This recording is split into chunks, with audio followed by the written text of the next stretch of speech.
좋겠거든요. 남자 모습으로. 우리 말씀 보겠습니다. 구약성경 이사야서 6장입니다. 이사야서 6장 1절부터 9절까지 말씀입니다.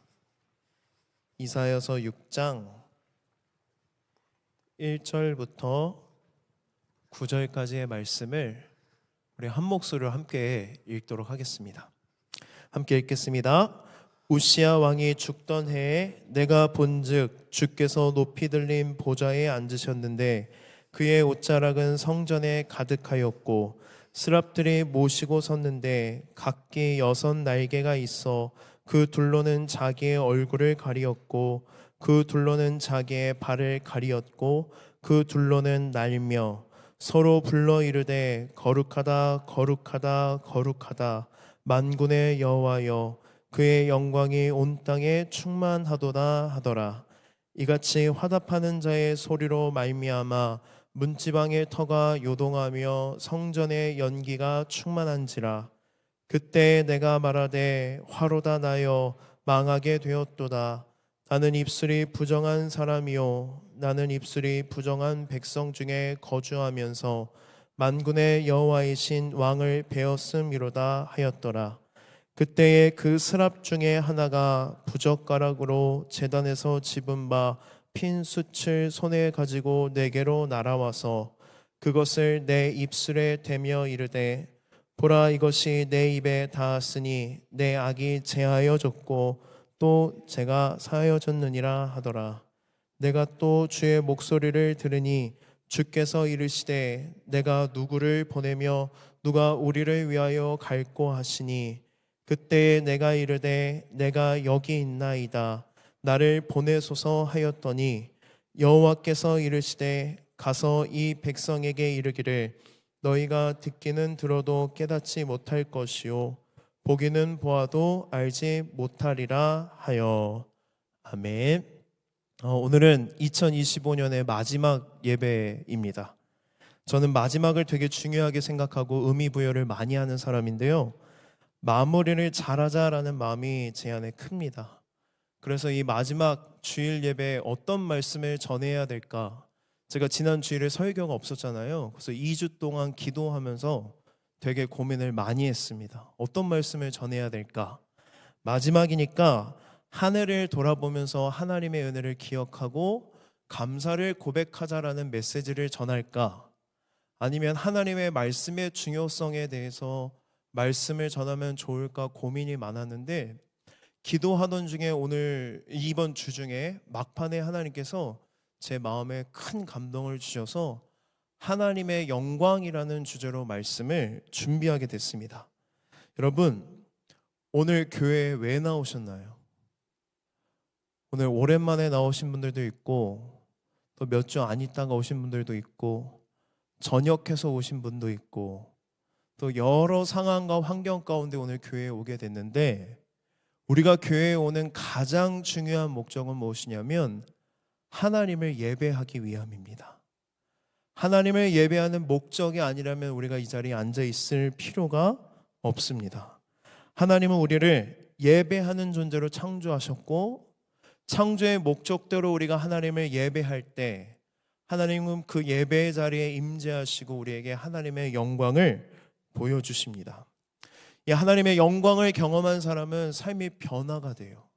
왜 변화가 되냐면 하나님의 영광은 우리를 가만히 내버려 두지 않기 때문입니다. 하나님의 영광을 경험하고 하나님의 영광을 본 사람은 삶이 변화될 수밖에 없습니다.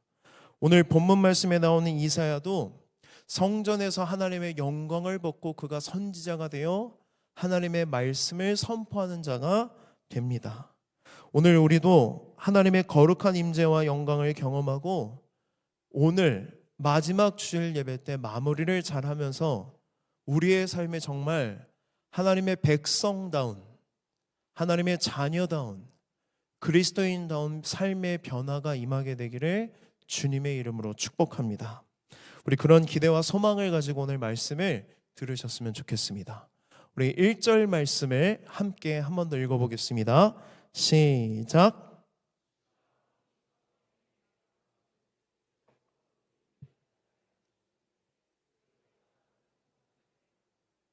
네, 말씀을 잘 보시면 이사야 선지자가 성전에 들어가서 하나님의 영광을 보는 그 시기를 특별하게 기록을 하고 있는데요. 시기가 언제냐면 우시야 왕이 죽던 해라고 그 특별한 시기를 기록하고 있습니다.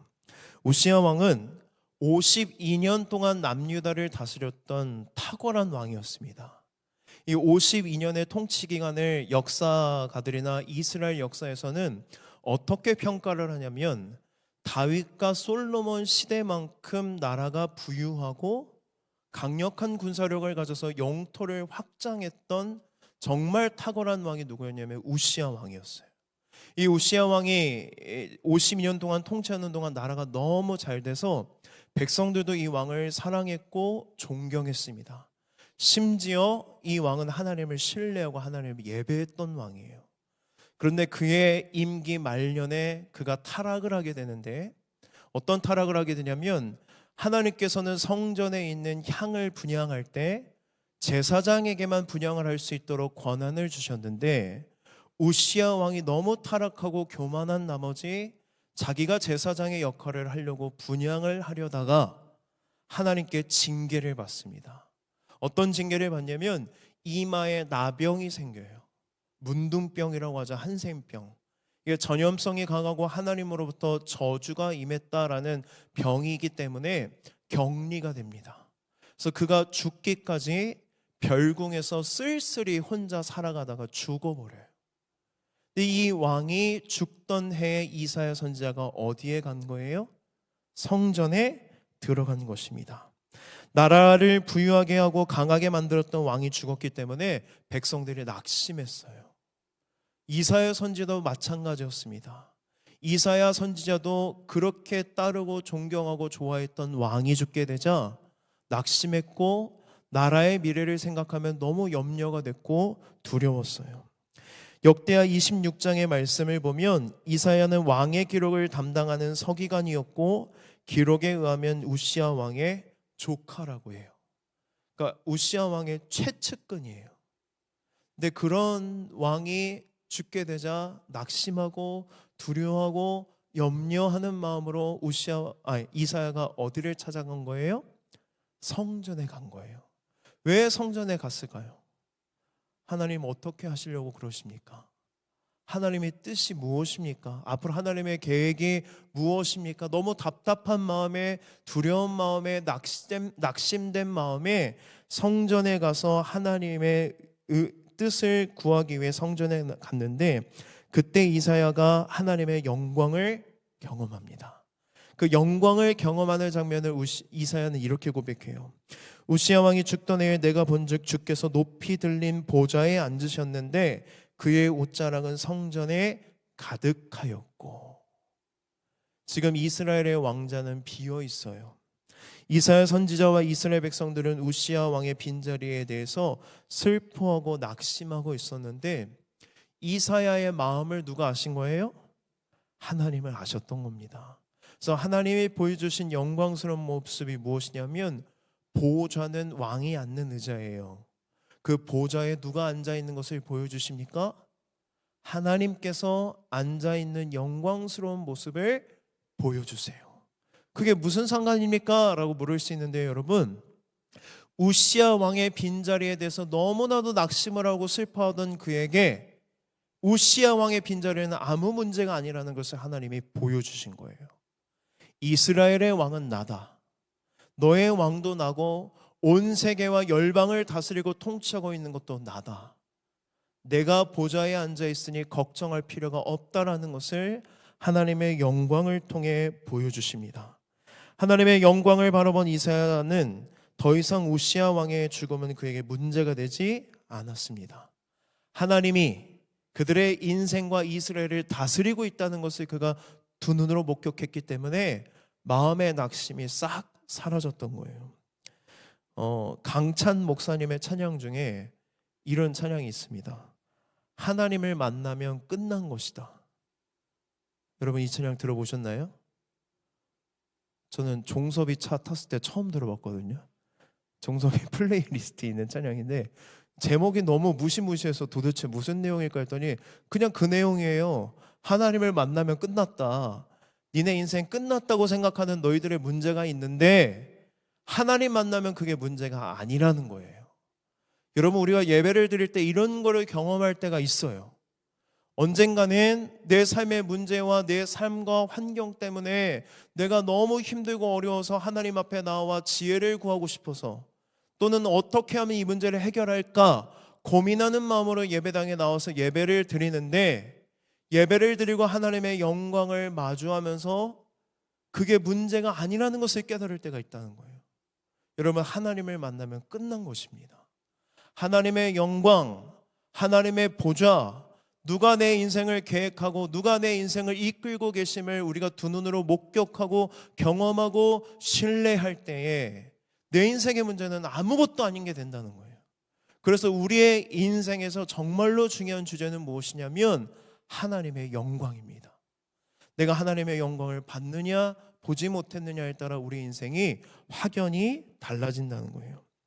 하나님의 영광을 본 이사야는 삶의 변화가 찾아옵니다. 하나님의 영광은 우리를 변화시키는데요, 첫 번째로 하나님의 영광은 우리로 하여금 하나님을 찬양하게 만듭니다. 우리 2절과 3절 말씀을 함께 읽어보도록 하겠습니다. 시작.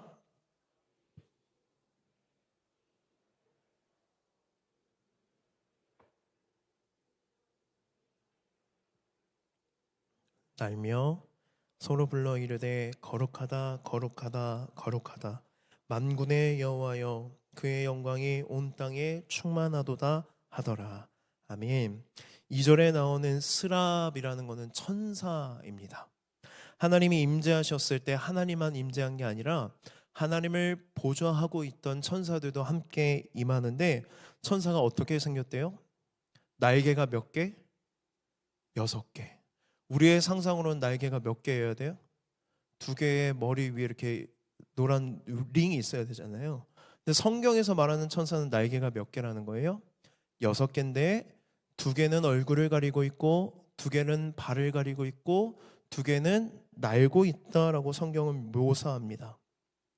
알렉 모티어라는 구약학자가 있는데요, 이 모티어가 이 본문에 대해서 주석을 썼는데 이런 이야기를 해요. 잘 들어보세요.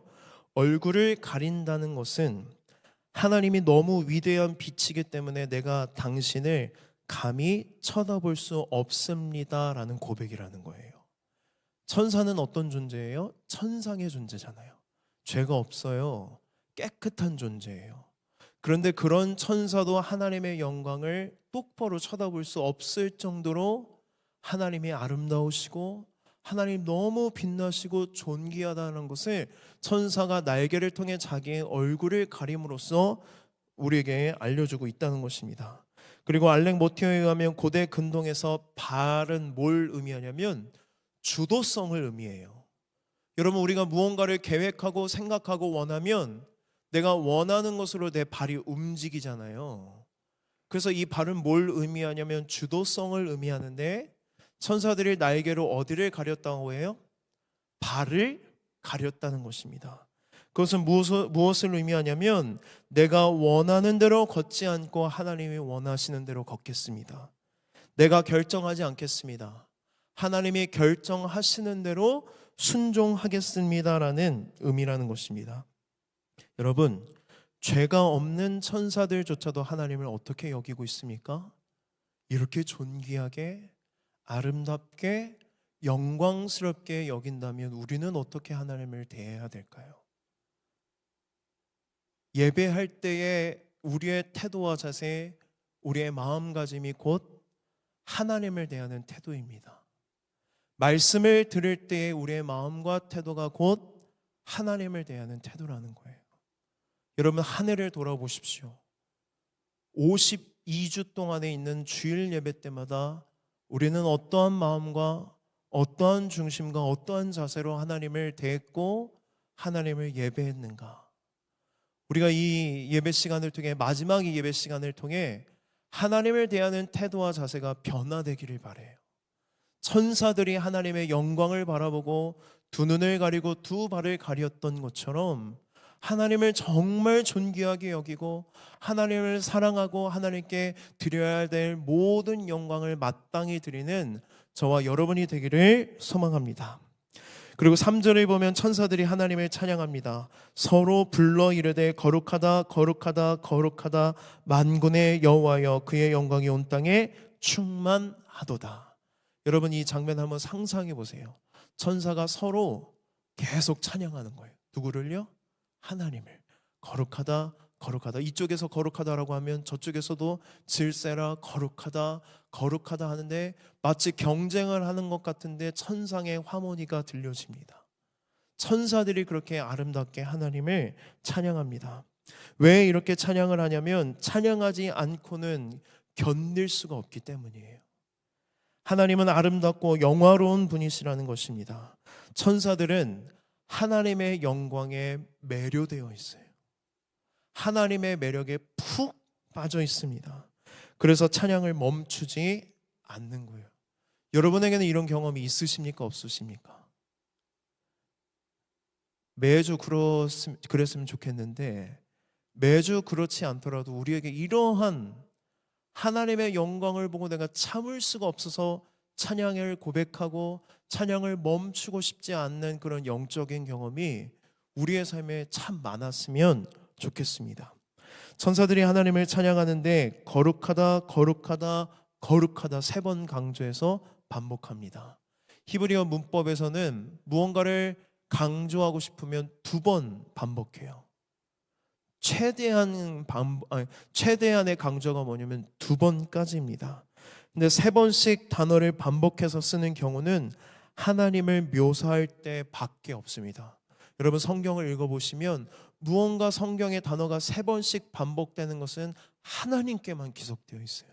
무슨 의미냐면 하나님의 거룩하심은 100% 완전하고 완벽하다라는 거예요. 2번으로는 부족하기 때문에 몇 번씩 외치는 겁니까? 3번씩 외치며 하나님의 거룩하심을 찬양하고 있습니다. 여러분 이런 하나님의 영광은 이사야만 경험할 수 있는 것이 아니에요. 우리도 하나님의 영광을 경험할 수 있습니다. 이사야는요, 이사야 6장에서의 이사야는 뭔가 특별한 날, 특별한 때에 하나님의 영광을 경험한 게 아닙니다. 유대인 남자들은 보통 성전에 3번 나가서 기도하게 되어 있어요. 이사야도 자기의 상황과 환경 때문에 답답해서 매일 3번씩 성전에 나가 기도했을 것입니다. 그런데 그 어느 날 평상시 보통의 때에 똑같은 마음으로 하나님의 전에 나와 하나님 앞에 기도하는데 뭘 경험하는 거예요? 하나님의 영광을 경험합니다. 우리도 어느 날 별 기대 없이 그냥 교회에 나올 때가 있어요, 없어요? 있죠. 있잖아요. 그런데 찬양 때부터 마음이 조금씩 막 뜨거워지기 시작해요. 뭔가 다르다. 그리고 설교를 들으면서 오늘은 목사님이 설교를 좀 짧게 했으면 좋겠는데 라는 마음으로 설교를 듣기 시작하는데 목사님의 설교가 잔소리처럼 들리지 않고 무겁게 들리기 시작하는 거예요. 뭔가 나에게 임팩트가 있고 이 말씀대로 살고 싶은 소망의 마음과 순종의 마음이 일어날 때가 있습니까? 없습니까? 있죠? 없으면 안 돼요, 여러분. 많아야 돼요. 그때가 어느 때냐면 여러분들이 하나님의 영광을 흘낏 보게 된 때예요. 그때 여러분 하나님의 영광을 더 소망하고 갈망하십시오. 제가 이 말씀을 준비했기 때문인지는 모르겠지만 저는 이 영광을 언제 경험했냐면 지난 토요일 어제 경험했습니다. 어제 우리 임원들이 2시 반에 모여서 회의를 하는데 회의하기 전에 한 명씩 돌아가면서 찬양을 선정을 하고 함께 기도를 하고 회의를 시작합니다. 근데 찬양이 뭐였냐면 예진아 뭐였지?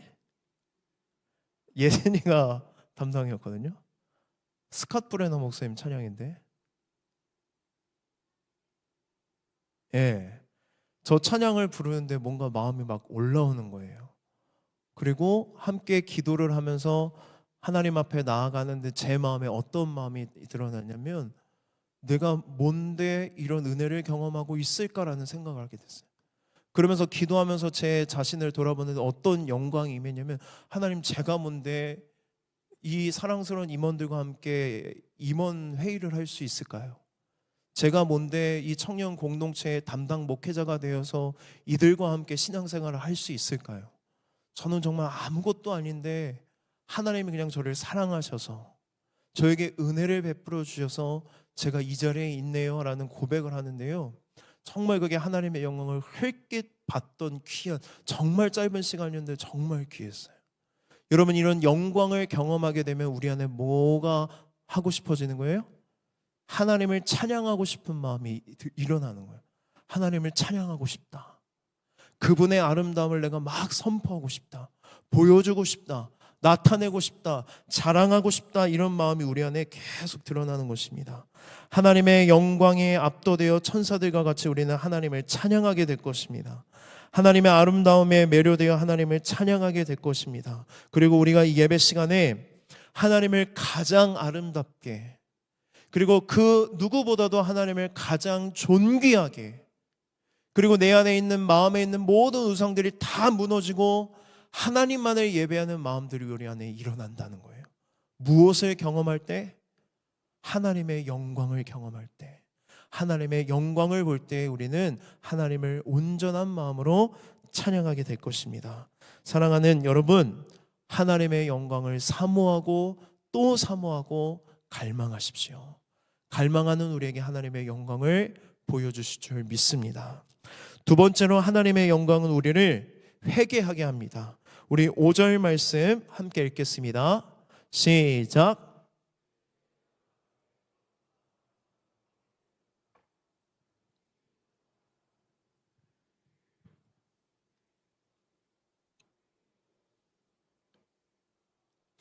아멘. 이사야가 절대적인 선, 그리고 절대적인 아름다움, 하나님의 영광을 경험하자 뭐를 인식하기 시작하냐면 자기의 죄를 인식하기 시작해요.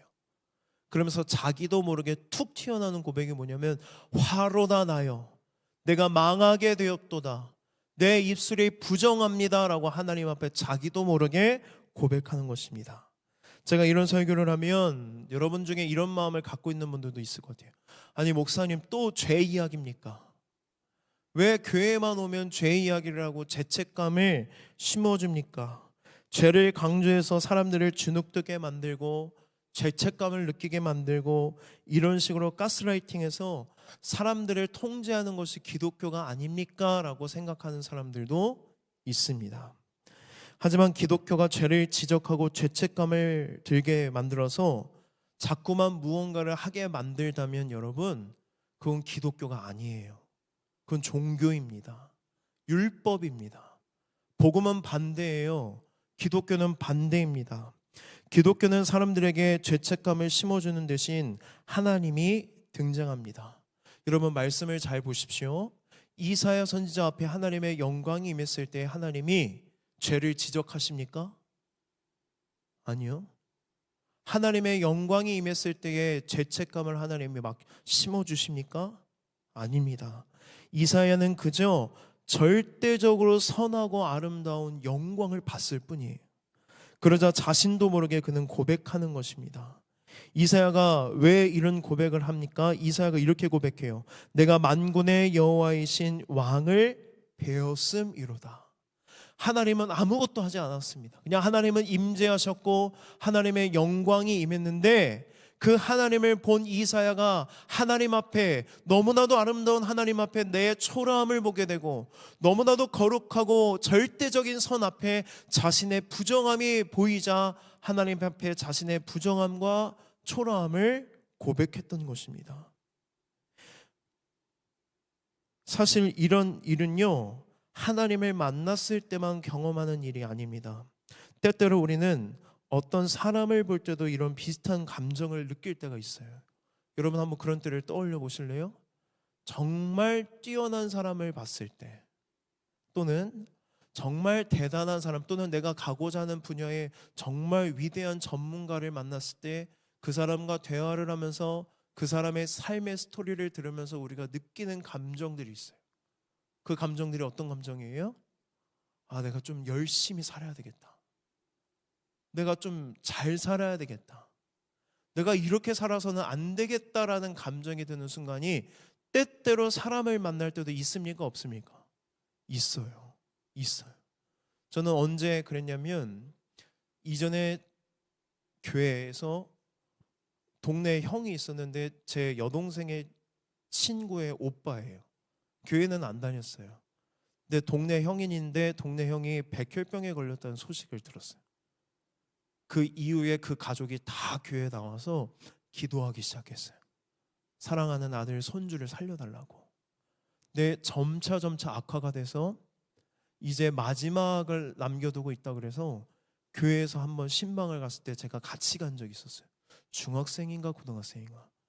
근데 동네에서 보던 형이 아니라 완전 삐쩍 말르고 뼈밖에 남지 않은, 정말 치료 때문에 온몸이 새까매진 형을 보면서 저도 모르게 그러면 안 되는데 어린 마음에 눈물이 확 났어요. 너무 알 수 없는 감정이 막 올라오는 거예요.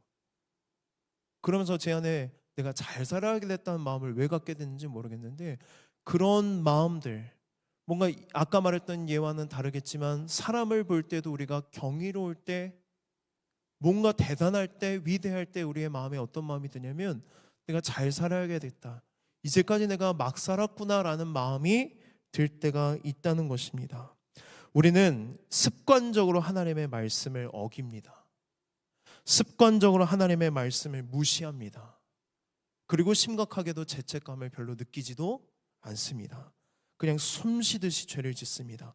그러다 어느 날 하나님의 영광을 맞닥뜨릴 때, 하나님의 임재를 경험할 때가 찾아옵니다. 그때 그 놀라운 하나님의 영광을 경험할 때 우리가 느끼는 감정이 무엇인지 아십니까? 이제까지 내가 무시했던 하나님이 이렇게 위대하고 존귀한 존재이구나라는 것을 깨닫게 될 때, 하나님 앞에 부끄러움과 수치심과 죄책감을 경험할 때 우리는 하나님 앞에 죄인이라는 것을 숨기지 않고 고백하게 돼요. 진정한 회개를 하게 되는 것입니다. 죄를 지적하고 죄책감을 심어준다고 여러분 회개하지 않습니다. 오히려 사람들은 죄를 지적하고 죄책감을 심어주면 튕겨져 나갑니다. 그러나 하나님의 영광을 볼 때, 하나님의 은혜를 경험할 때 우리는 하나님 앞에 내가 죄인이라는 것을 고백하고 진정한 회개를 할 수밖에 없습니다. 이사야가 자기가 죄인이라고 고백하게 되자 어떤 일이 일어납니까? 한 천사가 날라서 집게를 가지고 제단에 있던 숯불을 가지고 이사야의 입술에 갖다 대요. 그 불이 얼마나 뜨거운지 성경을 보면 천사도 손으로 집지 않고 뭘로 집었다 그래요? 집게로 집을 만큼 뜨거운 불이었습니다. 성전 안에는 하나님께 제사를 드려야 하기 때문에 늘 숯불이 피어 있습니다. 왜 하나님께 제사를 드릴 때 하나님은 레위기 말씀에서 제사를 드릴 때 제물을 불에 태워서 드리라고 말씀하셨을까요? 우리가 죄를 지었습니다. 하나님 앞에 우리는 악해요. 하나님은 의로우시기 때문에 반드시 우리의 죄를 벌하셔야만 합니다. 죄에 대한 벌로 어떻게 되는 거예요? 불로 태워서 죽임당해야 돼요. 지옥에 불타는 고통을 우리가 경험해야 합니다. 그래서 하나님은 제물을 불에 태우라고 하십니다. 불에 태워지는 그 제물을 보면서 뭘 경험하라는 거예요? 네 죄가 얼마나 악한지, 얼마나 더러운지를 깨닫고 더 이상 죄를 짓지 말고 하나님의 뜻대로 살라는 교훈이 담겨 있습니다. 이사야도 분명히 이 사실을 알고 있었습니다. 그래서 천사가 숯불을 들고 자신에게 다가올 때에 자기는 반드시 죽을 것이라고 직감했을 거예요. 아, 이제 난 타 죽겠구나. 나는 지옥불에 떨어지겠구나. 평생 내 입술로 지은 죄 때문에 나는 죽어 마땅하다라는 생각을 했어요. 그런데 신기하게도 숯불이 입에 댔을 때 뜨거워요, 안 뜨거워요? 하나도 뜨겁지가 않아요. 그리고 천사가 숯불에 입을 대고 떼면서 뭐라고 선포하냐면, 보라, 이것이 내 입에 닿았으니 내 악이 제하여졌고 내 죄가 사하여졌느니라 라고 이야기합니다. 무슨 일이 일어난 거예요? 이사야는 왜 불에 타 죽지 않고 오히려 깨끗해졌을까요? 왜 그 불이 이사야를 태우지 않고 이사야는 아무것도 상하지 않고 모든 죄가 용서함을 받을 수 있었을까? 우리가 구약 성경만 봐서는 이해할 수 없습니다. 이 사건을 성경의 전체적인 맥락을 가지고 바라봐야 합니다. 이사야 이후에 수백 년이 지나서 이사야보다 더 큰 이사야, 바로 예수 그리스도가 이 땅에 내려오십니다. 그런데 요한복음 12장 말씀을 보면 예수님이 많은 표적을 행하셨는데도 사람들이 믿지 않는 것을 보고 요한은 뭐라고 말하냐면 이사야의 예언이, 이사야의 말씀이 성취되었다라고 이야기해요. 그러면서 요한은 이런 말을 덧붙여요. 요한복음 12장 41절인데요. 제가 읽어드릴게요. 이사야가 이렇게 말한 것은 주의 영광을 보고 주를 가리켜 말한 것이라. 여기서 이사야가 성전에서 본 영광 속의 주님은 누구를 뜻할까요? 이 주님은 바로 성자이신 예수님을 뜻한다는 거예요. 구약시대의 성자이신 예수님은 우리와 같은 인간의 몸으로 오시지 않았잖아요. 그분은 영광 가운데 계셨습니다. 성육신 하기 전 이 땅에 우리와 같은 사람의 모습으로 오기 전에 영광스러운 모습을 누가 봤던 거예요? 이사야 선지자가 봤던 것입니다. 그런데 바로 이 하나님이 자신의 모든 영광을 내려놓은 채 우리와 같은 인간의 모습으로 이 땅에 오십니다. 영광 때문에 가까이 다가갈 수도 없고 천사들도 똑바로 쳐다볼 수 없을 정도로 영광스러웠던 그분이, 발을 가렸던 그분이, 그분 앞에 나아가면 찬양할 수밖에 없고 내 모든 죄가 드러날 만큼 거룩하고 영광스러우신 그분이 이제는 우리와 같은 인간의 모습으로 오셔서 다가갈 수 있게 되었고 만질 수 있게 되었고 심지어 인간이 하나님의 영광을 해치고 손해할 수 있는, 훼손할 수 있는 인간의 모습으로 예수님이 이 땅에 오신 것입니다. 영광스러운 예수님이 모든 것을 내려놓고 이 땅에 오셔서 버림받고 십자가에 못 박혀 죽으십니다. 그때에 하나님의 저주와 심판과 진노의 불이 다 누구에게 임해요? 예수 그리스도에게 임합니다. 이사야가 왜 불타지 않았을까? 왜 천사가 숯불을 입에 댔지만 아무 해도 당하지 아니하고 모든 죄가 용서받아졌을까? 이사야가 당해야 될 그 불이 누구가 대신 당했기 때문이에요? 예수 그리스도가 대신 그 모든 불을 당하셨기 때문이에요. 이사야가 성전에서 만난 영광스러운 분이 자기의 영광을 내려놓고 이 땅에 오셨습니다.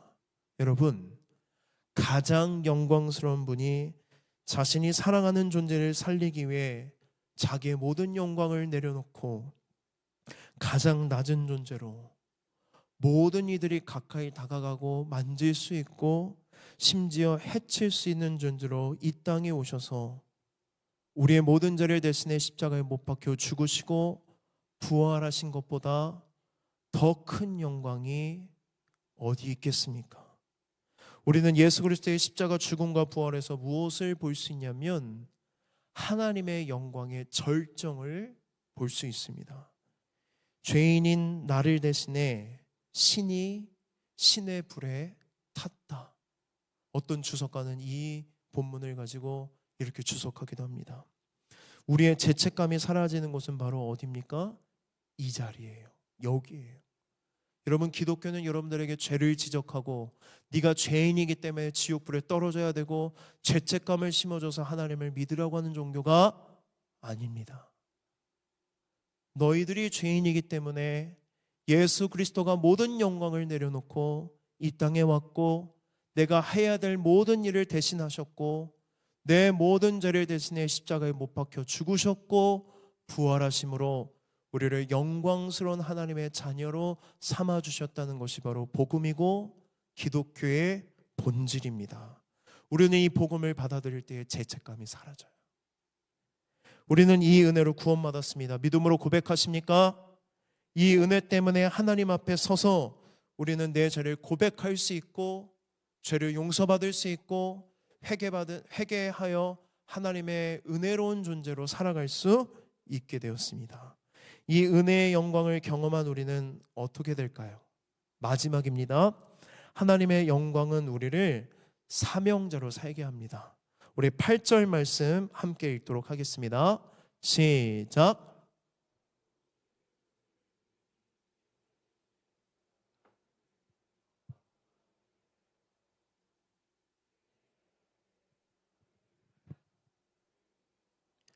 아멘. 여러분, 순서가 중요합니다. 사명이 먼저가 아니에요.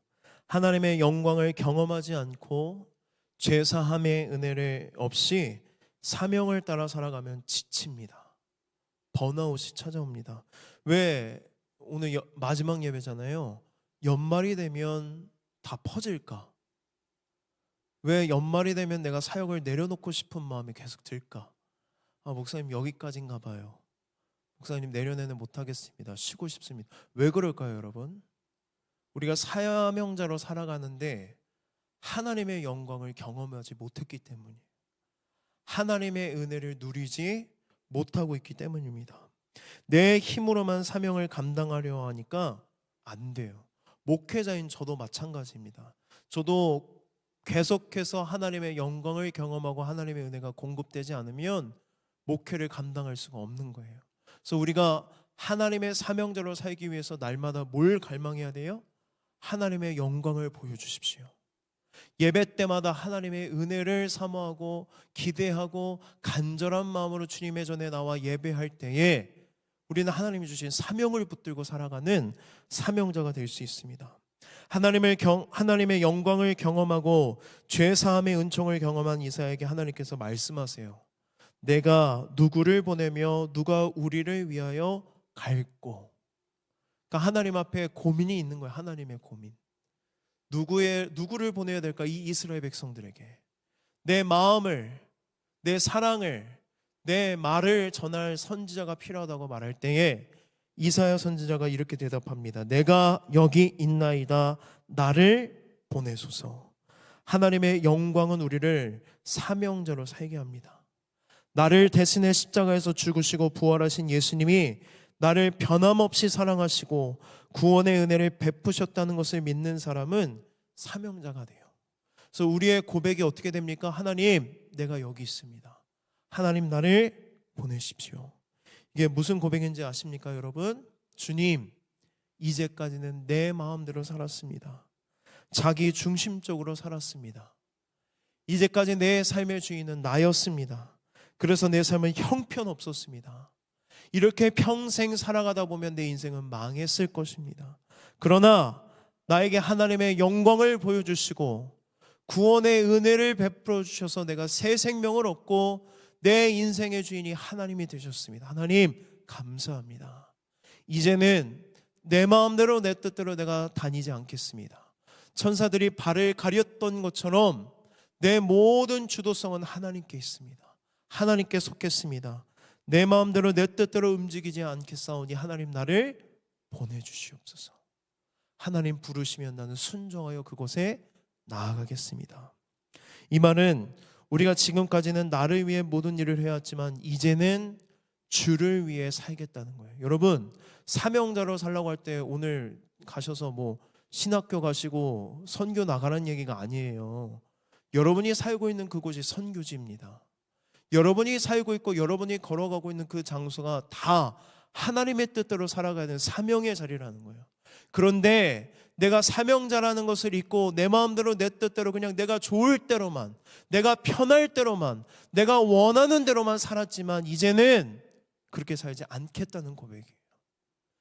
내가 이제까지는 내 영광을 위해 살았어요. 내가 영광 받지 못하면 침울해집니다. 그러나 내가 영광 받으면 기뻐요. 내가 이제까지는 내가 정해놓은 성공의 기준을 따라 막 달려왔어요.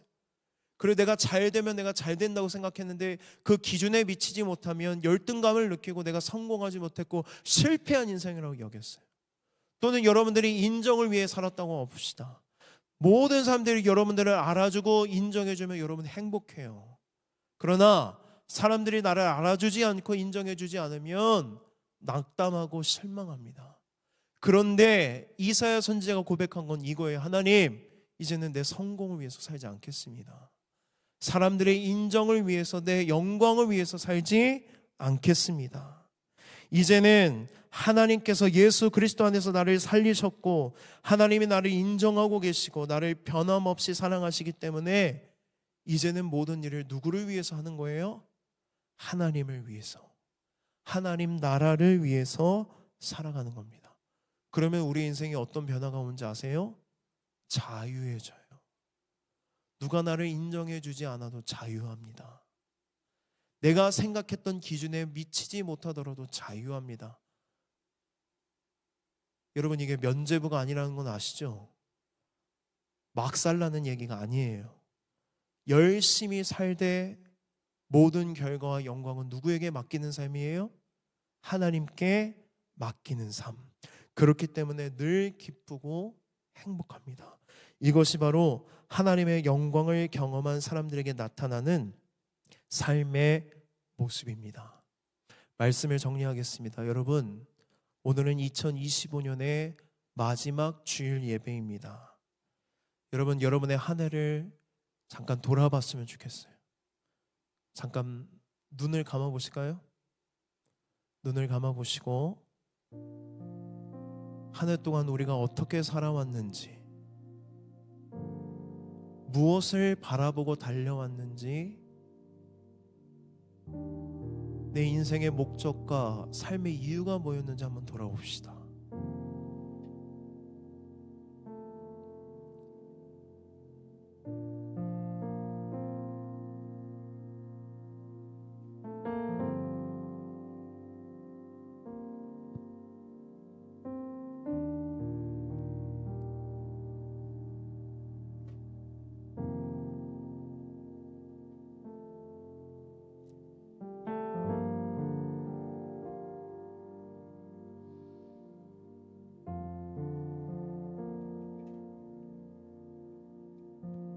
여러분들을 힘들게 했고 지치게 만들었던 것이 무엇인지 한번 생각해 보세요.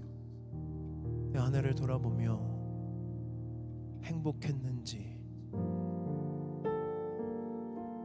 너무 힘들어서 또 불행했는지,